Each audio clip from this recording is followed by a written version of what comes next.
Hello and welcome back to the CIT Tech Tips podcast. I'm Jack, and today I'm here joined by Josh Hello. and Matt. Howdy. And today we're going to be discussing different music streaming services, specifically Apple Music, Amazon Music, and Spotify, and pitting them against each other to see which one really is the better option for you. Anyone want to start us off here? I'll start it off with Amazon Music.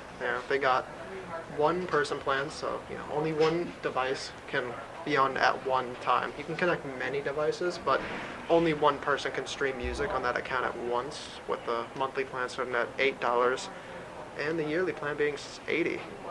And they have family plans for monthly being a $7 to $8 increase, and that being $14, and $149 for yearly. And they have a built-in equalizer for different audio, very nice noise leveler. So if you don't want your audio to be really calm in one song and then just blaring in the next one, you can put it on one level.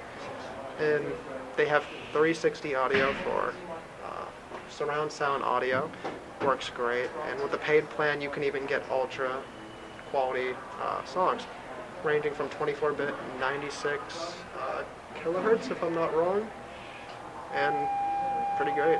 And they can even host podcasts. Most songs, they even include video streaming, and you can download your songs either in low quality for saving space, or you can have the ultra quality. Takes up a little bit more. They can keep your screen on, so you can quickly tap the button on the phone to switch your song when you're in your car. So you don't have to type in your passcode while driving. I wouldn't do that. Not a good idea. Your music folder can be changed to an SD card if your phone has it. Amazon Music has access to 75 million songs. It has Waze integration, 7 different languages, and on almost every device, including PC, console, and mobile. That's actually really interesting. I didn't know a lot of stuff there about the Amazon Music at all. I don't think I've ever looked at it personally. I heard about it. I didn't really look into it. Yeah, many people don't.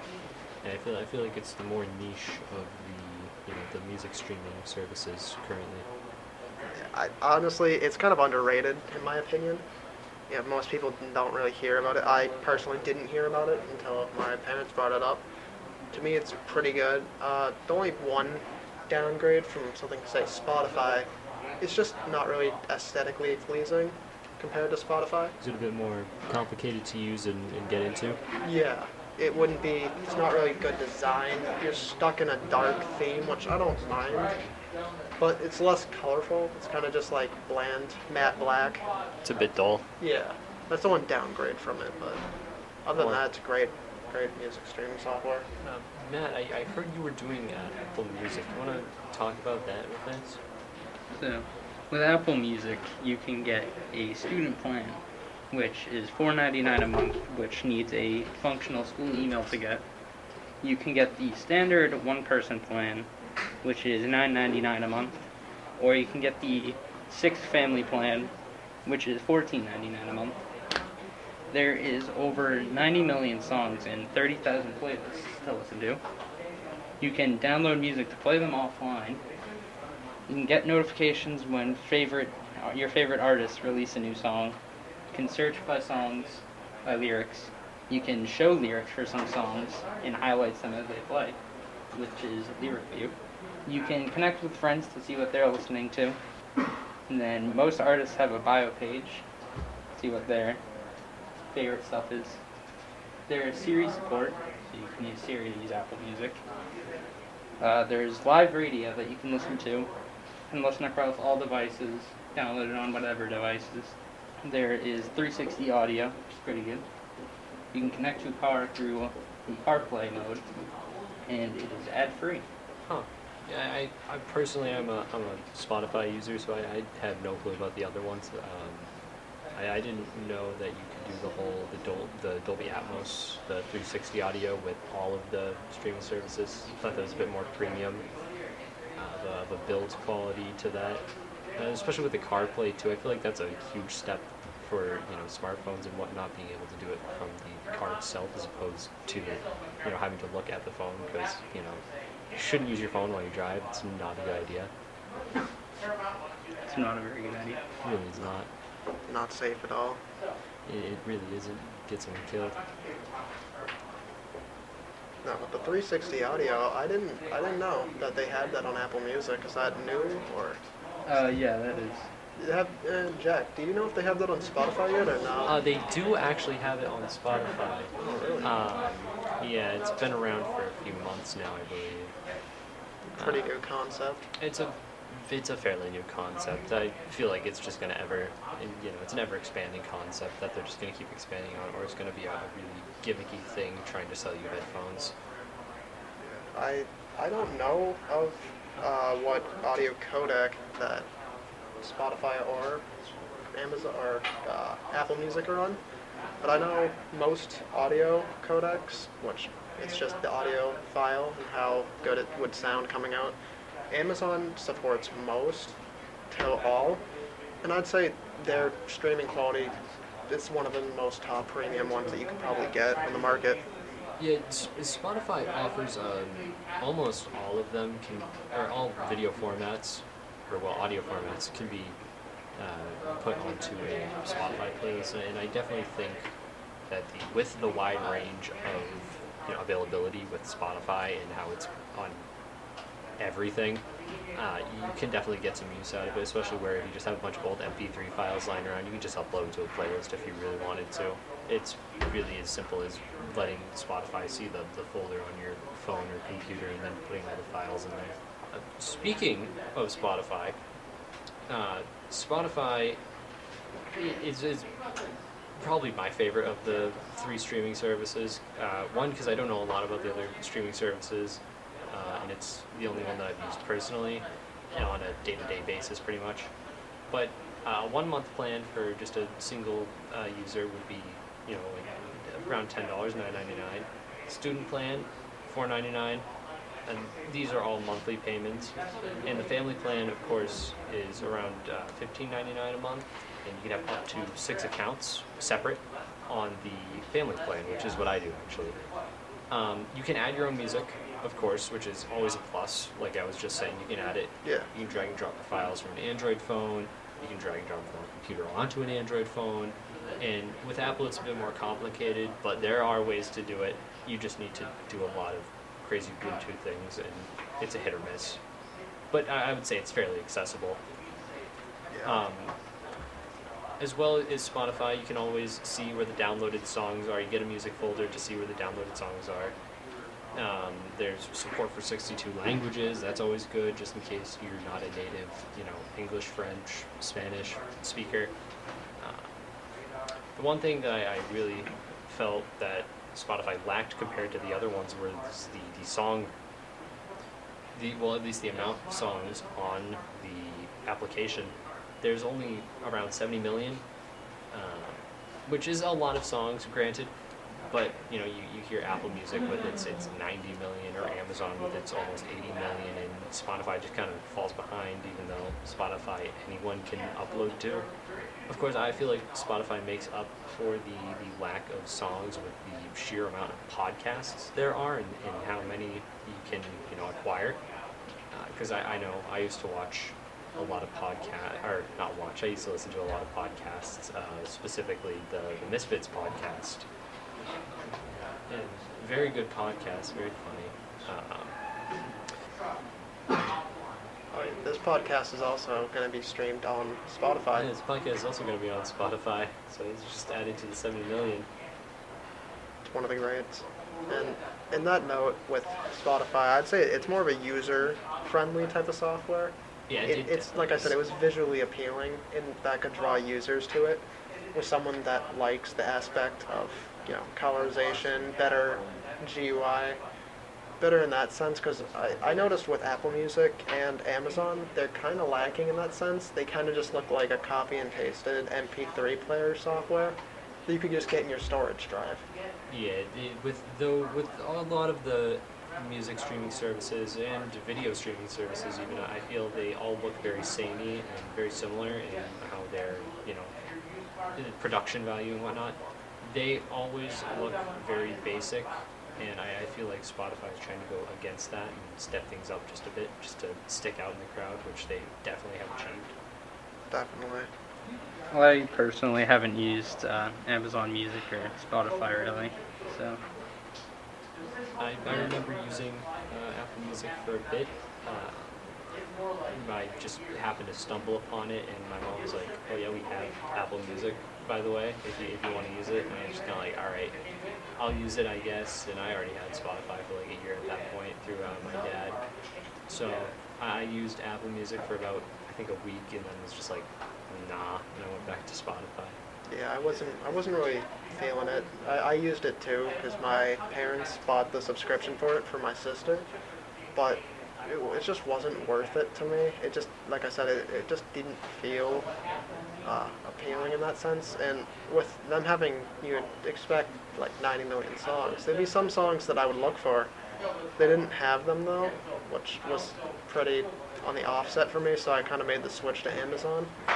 And I'm kind of thinking of switching to Spotify because they seem to have a lot of the music that I like. But it seems that they're with not Amazon really, but Apple Music. They're kind of on the side of just mainstream artists that you would see, not really on the aspect of any other type of music. Just mainstream, what's going on in the United States. I definitely feel like Spotify is more geared toward the more underground, beneath the surface songs, songs that you're not going to find on the radio, songs that you're not going to find anywhere else. You might be able to find them somewhere on the internet. I'm not going to say where, but you might be able to find them somewhere else. But not on Apple Music and Amazon Music, I can tell you that much. There are a lot of artists that I listen to that are only on Spotify. And I feel like that is also what brings people to Spotify, the use of indie artists who are just kind of there for one-offs, or maybe they grow a following on Spotify, and you don't get that anywhere else.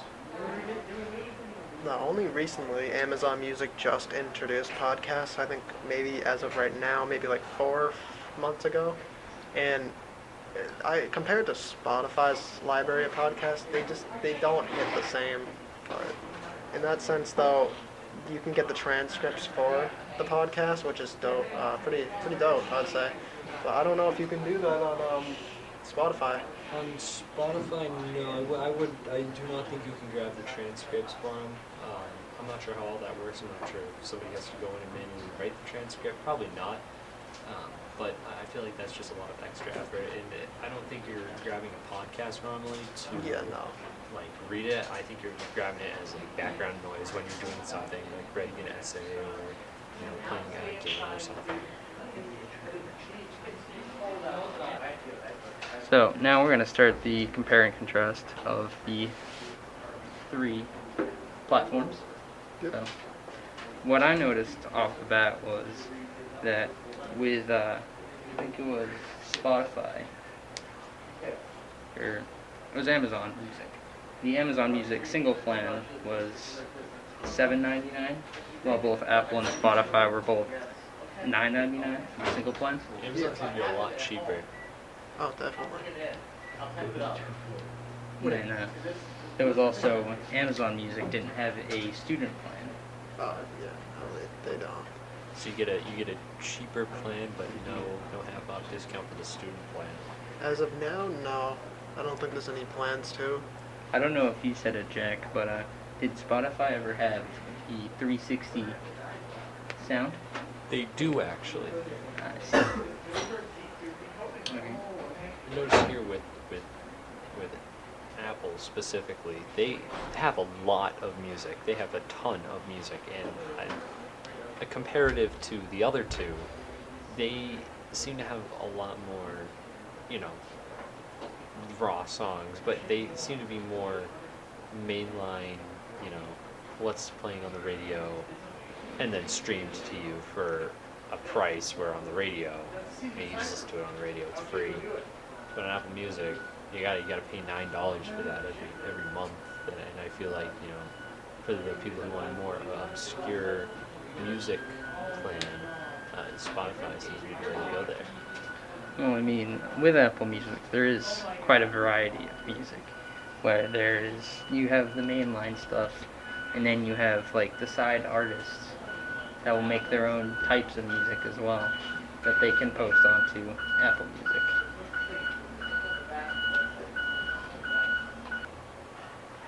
So, Josh, I was just wondering. You said that Amazon Music, you can only listen one person at a time, if I'm correct, right? It's Yes, not. they have a one person, like kind of like a Spotify's one person premium plan. And with the one person plan, you can connect many devices, but if you start to stream on your phone and then turn on your computer or console, it will say, do you wish to stream on this device and not the other one? You'll get kind of like a cancel out effect. But with their $7 more family plan, you can have up to 10 devices on it That's at actually once. really good. I definitely think that would be good. Is it devices or accounts? Devices. Devices? Okay. I, because I know with Spotify and everything, that's account based instead of device based. Well, they're like, it's kind of, in a way, you can do either device or you can do add family members and you can add other Amazon accounts to that plan. Okay, So, that makes a lot more sense. yeah, it's kind of a both type of thing. But only one person can be listening to the music. Oh, at yeah, on once. the one person plan, yeah, only one.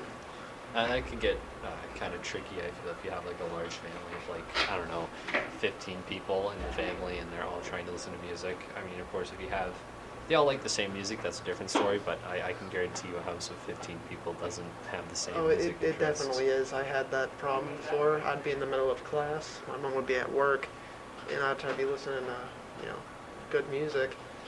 And it would cut it out and then tell me, you can't listen to music right now. Someone else already is. So ran into that. That was a headache for about a year until finally we just decided to bump up to the family plan.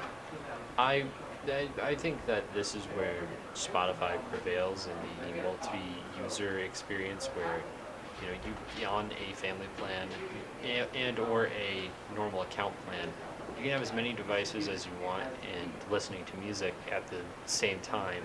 It doesn't matter if there's if I'm on my computer and on my phone streaming two completely different songs for absolutely no reason. It'll let me. Why you'd want to do that, I don't know. But it is possible. Or if like someone like my dad was listening to music while I was listening to music, it wouldn't cancel each other out and tell me like I can't listen to music because he took it over, or vice versa. And I definitely think that's an area where Spotify, sort of comes in, more handy and whatnot. Oh, definitely. So with Apple Music going along with the individual plans and stuff, with the individual plan with Apple Music, that is tied to like a single account. So it's not like you can't use it across devices. Well, you can use it like with that singular account, but like multiple accounts can't be using the same thing. But with the family plan, you can use up to 6 accounts, and they can use Apple Music across all devices using that account. And they'll have access to all the music and all that. It's actually very interesting. I definitely don't think that a lot of companies nowadays are really in it for the accessibility, and more so they're in it for the money. Because of course, Apple Music at its surface is very simple to navigate, but setting up everything and getting it through to everyone can be a hassle sometimes, especially with I believe the family plan can be sort of messy at points to set up. For me, I didn't really have much trouble setting it up. Of course, that being said, I wasn't the one who set it up. It was my parent. It was my mom specifically who set it up. So I can see where someone who doesn't use a lot of tech in the first place can be very convoluted and just kind of weird to set up. It's understandable. Yeah, I had that same issue. My parents set it up and it didn't go so well. Sometimes my playlist would get deleted and cause headaches because then you have to reload all your songs. Just they would think, who's that playlist? They're like, oh, we don't need that one there, and it's just a headache sometimes. But I guess it just depends on who sets everything up and who's running the account. And I definitely think that's where some music streaming platforms fall flat, because a lot of the time there's the streaming services that have a ton of music, They're willing to give you the necessary options in order to, set up the music. And other times there are ones where it's, you can get your music, download your songs, and then randomly they'll be deleted because you connect to the internet and the streaming service decides we don't need that here, and then they just erase it. And that can definitely be a hassle for a lot of people to have to go through and figure out, what songs did I have exactly on the playlist and what songs were there. And of course with Spotify, each of the songs, when you download them, they just give you the MP4 file with the song so that you can just kind of grab it and put it back just in case something were to happen to it.